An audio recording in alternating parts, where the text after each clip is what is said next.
بسم اللہ الرحمن الرحیم. پہلے تو میں اللہ تعالیٰ کا شکر گزار ہوں سر. اس نے ایک اور زندگی اور صحت والا دن آپ سب کے ساتھ گزارنے کا مجھے موقع دیا. الحمدللہ. اور لاکھوں درود و سلام نبی پاک صلی اللہ علیہ وسلم کی ذات مبارک پہ. Thank you very much. یہ وہ ٹاپک ہے جس کو روز کرنا چاہیے سر. یہ وہ ٹاپک ہے جس پہ روز بات کرنی چاہیے, کیونکہ جب ہم بات کرتے ہیں تو پھر مسائل کا حل بھی نکلتا ہے. بلکہ میں یہ سمجھتا ہوں کہ پاکستان میں جب ہم شام کو ٹی وی دیکھتے ہیں تو ہمیں پتہ چلتا ہے کہ ابھی پاکستان ڈوب گیا, ابھی ختم ہو گیا, برباد ہو گیا, ڈیفالٹ ہو گیا. اس کے جو چند وجوہات میں سے ایک وجہ جو ہے نا وہ یہ نشے کی بیماری بھی ہے اور نشہ بھی ہے. لیکن بدقسمتی یہی ہے کہ ہم اس پہ بات نہیں کرتے. آپ جس طرح آپ نے اپنے انٹرو میں تو ماشاءاللہ ڈیٹیل میں سب بتا ہی دیا ہے کہ تقریباً 1 کروڑ سے زیادہ لوگ جو ہیں وہ پاکستان میں نشہ کرتے ہیں. میں ویسے یہ نشے کے مریضوں کے بارے میں آپ بات کر رہے ہیں کہ جو ایڈکٹ ہو چکے ہیں, یہ وہ 1 کروڑ لوگ ہیں.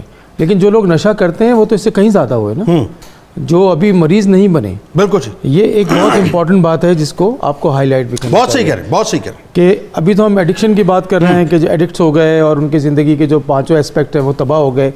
لیکن یہ وہ لوگ ہیں کہ جو ٹپ آف دی آئس برگ ہیں, اور جو آئس برگ ہے وہ نیچے موجود ہے. بالکل صحیح. جو اس سے کہیں زیادہ اس کی تعداد ہے. بالکل ٹھیک. لیکن میں صرف اس 1 کروڑ کی اگر آپ بات کر لیں کہ جس میں جو اس کا امپیکٹ ہے جو ہمارے پورے معاشرے پہ, اس کا جو اثر ہے جو ہمارے معاشرے پہ, اس کو تھوڑا سا آپ ایلیبریٹ کریں تو آپ کو اندازہ ہوگا یہ کتنا لیتھل اور تباہی مچانے والی چیز ہے. فار ایگزامپل اگر ایک اسٹوڈنٹ ہے اور وہ یونیورسٹی میں پڑھتا ہے اور وہ نشہ کرتا ہے, کسی بھی قسم کا نشہ کرتا ہے, چاہے وہ ہیروئن کا ہے, وہ چرس کا ہے, وہ چاہے آئس کا ہے. ایک تو وہ اس ایج گروپ میں ہے جس میں آپ نے بتایا کہ بدقسمتی سے پاکستان اس ایج گروپ کے چند ملکوں میں ہے کہ جہاں پہ ینگ ایڈلٹس کی آبادی زیادہ ہے. بالکل. نمبر 1 وجہ. بالکل ٹھیک. بالکل. نمبر 2 وجہ یہ ہے کہ اس میں پھر پاکستان بدقسمتی یہ ہے کہ ہمارے پاس نہ کوئی فیکٹری ہے, نہ یہاں پہ کلٹیویشن ہوتی ہے. پھر بھی جو ہے وہ نشہ جو ہے نا وہ یہاں پہ بہت زیادہ ہوتا ہے کیونکہ یہاں پہ ٹریفک ہوتا ہے. اب ایک لڑکا جو یونیورسٹی میں پڑھتا ہے وہ نشہ کرتا ہے, اس کے ایوریج گھر میں 7 لوگ رہتے ہیں. اب میں جو چیز, کیونکہ میں پچھلے 30-32 سال سے یہی کام کر رہا ہوں, تو میں نے جو فیلنگز تھیں اور میں نے جو آبزرو کیا ہے کہ اس گھر میں جو 7 اور لوگ رہتے ہیں وہ بھی افیکٹڈ ہیں اس ایک بندے کی وجہ سے. بالکل. لیکن نا سر, اس کا والد اگر فار ایگزامپل کہیں ٹیچر ہے یا اس کی دکان ہے یا کوئی کاروبار کرتا ہے, تو جس کا بچہ روڈ پہ کہیں نشہ کر رہا ہے یا گھر میں بند ہے جیسے بقول ابھی آپ کے کئی دنوں سے, تو کیا وہ کوئی کام کر سکتا ہے؟ وہ کام نہیں کر سکتا. اس کی ایون وہ مسجد میں نماز پڑھنے نہیں چاہتا. اس کی ماں جو گھر میں ایک ہاؤس وائف ہے, وہ تو ساری زندگی صرف یہی سوچ رہی ہے کہ میرا نوجوان بچہ, میرا جوان بچہ جس کی پیدا ہونے پہ میں نے کتنی خوشیاں اٹھائی تھی, وہ کہاں ہے؟ وہ بھی کوئی کام نہیں کرتی. بالکل صحیح. ایون وہ محفل میلاد میں, وہ شادی بیاہ پہ نہیں جاتی, کیونکہ ہمارا جو پیتھولوجیکل معاشرہ ہے وہ اسی بچے کے بارے میں پوچھتا ہے. اس کی بہن کی اگر شادی ہو جائے تو اس کو کہیں گے نشئی کی بہن ہمیں دے دی, وہ بھی برباد ہو گئی. اس کے دوسرے بہن بھائی رشتہ دار اگر کہیں جاتے کام کرتے ہیں تو اس کے بارے میں وہ ذکر بھی نہیں کرتے. تو اگر ایوریج اگر ہم 6 سے 7 لوگ لگا لیں تو 1 کروڑ سے ملٹیپلائی کریں 7 لوگوں کو, تو 7 کروڑ لوگ افیکٹڈ ہیں.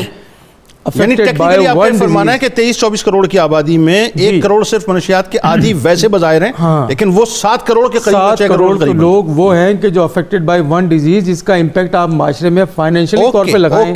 کس طرح کے نشے کیے جاتے ہیں ڈاکٹر صاحب, یہ بتائیے. سر دیکھیں, سب سے پہلے میں تو سمجھتا ہوں جو سب سے بڑا نشہ ہے وہ ہے سگریٹ کا نشہ. اچھا ٹھیک. یہ کہانی شروع سگریٹ سے ہی ہوتی ہے, اس کے بعد کی پہلے سگریٹ سے شروع ہوتی ہے. پھر تو ایک نشہ جو ہے جس کو میں خود بھی کرتا ہوں لیکن مانتے نہیں ہیں لوگ, اس کو چائے کہتے ہیں, وہ بھی ایک نشہ ہے. اور جو نسوار جس کو کہا جاتا ہے, یہ نشہ تو پاکستانیوں کو قومی نشہ ہے. ہاں, ایک اور نسوار, اس کو تو ٹچ نہ کریں آپ چاہے. اس کے علاوہ بتائیے. اور نسوار جس کو ہمارے بہت سارے لوگ جو ہے نا وہ کہتے ہیں یہ تو زندگی اور موت کا سوال ہے, اس کے بارے میں بات نہ کریں. میں تو بڑے نشوں کی طرف تو ابھی جا ہی نہیں رہا, لیکن وہ نشے جو ہمارے گھروں میں موجود ہیں, گلو ہے, گٹکے کی بات آپ نے کی ہے کہ بے تحاشا ہے, پان کا نشہ ہے, اور ساتھ ساتھ جو ہے وہ ہیروئن, چرس, ایکٹیسی, آئس, ہیروئن, اچھا الکوہل, وہ اچھا کچھ طبقے سمبل بن گئی. سر کچھ طبقے تو ایسے ہیں جو خاص طور پہ کچھ طبقے ایسے ہیں کہ جو شراب گٹی میں پلاتے ہیں. ہاں شیر کا بچہ ہے ہمارا, شراب پیتا ہے. اب وہ شیر کا بچہ جب وہ گیدڑ بن جاتا ہے شراب پینے کے بعد تو وہ پورا گھر کو برباد کر دیتا ہے. تو میری تو ریکویسٹ یہ ہے کہ اس میں بار بار ہم جب تک بات نہیں کریں گے سر اور آپ جھنجھوڑیں گے نہیں اس وقت تک کام نہیں ہوگا. کویشچن بہت امپورٹنٹ ہے اور آپ نے کافی ڈیٹیل میں اس پہ بات بھی کی ہے, لیکن 2 واقعات میں ضرور شیئر کرنا چاہتا ہوں آپ سے. ایک تو آپ کے سامنے ایک اسلام آباد کا واقعہ جس میں ایک دوست نے اپنی دوست کی گردن کو کاٹ دیا تھا. بالکل وہ بڑا پاپولر ہوا تھا اور اس پہ بہت زیادہ ہائپ کریٹ ہوئی تھی بقول آپ کے, اور اس کے بعد سب خاموش ہو گئے تھے. لیکن وہ آپ یہ دیکھیے کہ وہ 2 خاندان پوری طرح سے تباہ ہو گئے اور وہ ایلیٹ کلاس کے خاندان. ایگزیکٹلی ایسا ہی. دوسرا ایک واقعہ جو ہے نا کراچی میں ہوا تھا, جب ایک بیوی نے جو ہے وہ اپنے شوہر کی گردن کاٹ کے وہ سو بھی گئی تھی اسی صوفے کے ساتھ.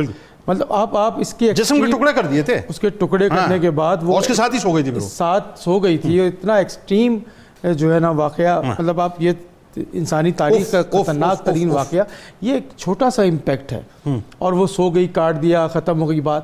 لیکن جو بربادی ہے اس کی ایک اور میں وجہ بتاؤں. وجہ یہ ہے کہ یہ بیسیکلی جو آئس میتھ کی آپ بات کرتے ہیں اور بہت زیادہ اسٹوڈنٹس میں یہ پھیل چکا ہے, یہ واحد نشہ ہے کہ جو فیکٹریز میں بنایا گیا تھا اور اس کا مقصد عجیب و غریب قسم کا تھا.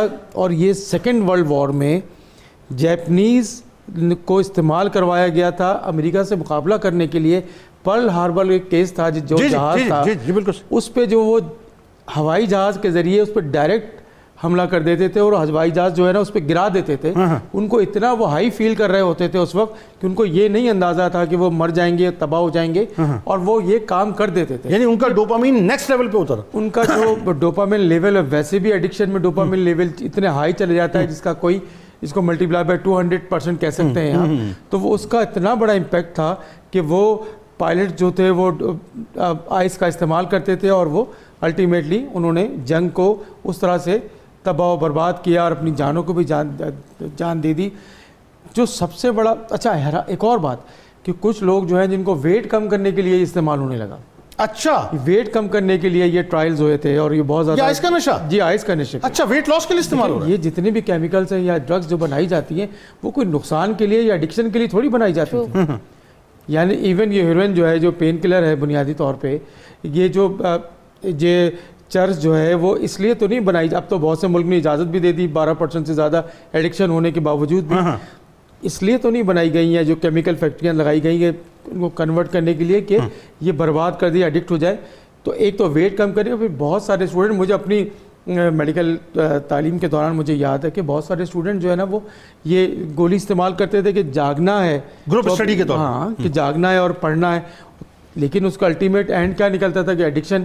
اور پھر اب تو یہ اس طرح سے اس کے نقصانات بتائیے. اس کے نقصانات سر, سب سے بڑا نقصان جو ہے وہ اتنا ہائی فیل کرنے لگتا ہے کہ اس کو پھر بالکل وہ جو احساس ندامت ہے وہ ختم ہو جاتی ہے. وہ کچھ بھی کر سکتا ہے.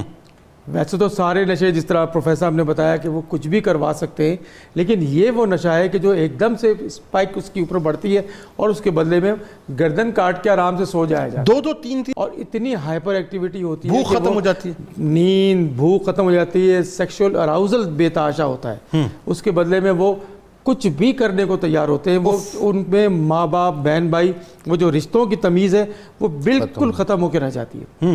جب رشتوں کی تمیز ختم ہو جاتی ہے تو پھر ان سے تو آپ کوئی چیز امید لگا ہی نہیں سکتے. بالکل صحیح. اچھا, یہ سب سے زیادہ یہ پارٹی ڈرگ بھی کہلاتی ہے. آپ کو پتہ نا پارٹی ڈرگز تو وہی ایج گروپ ہے کہ جو پروڈکٹیو ایج گروپ ہے, وہ جو کچھ کر سکتا ہے, جو ملک کو جو ہے نا وہ چلا سکتا ہے.